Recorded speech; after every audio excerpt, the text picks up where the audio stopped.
একদিনের কথা, এক গভীর বনে বাস করত এক বাঘ আর এক শিয়াল।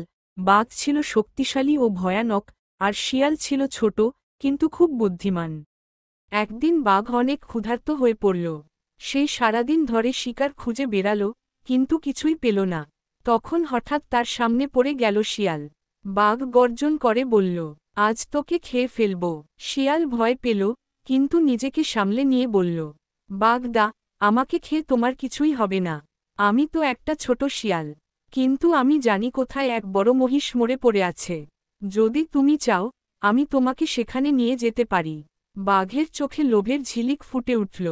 সে বলল, তাহলে দেরি কেন, নিয়ে চলো আমায়।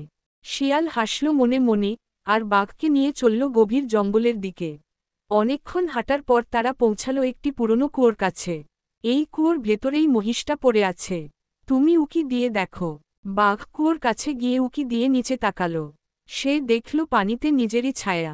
কিন্তু সে ভেবেই বসল এটা সেই মহিষ। লোভে পড়ে সে সঙ্গে সঙ্গে কুয়োয় ঝাঁপ দিল।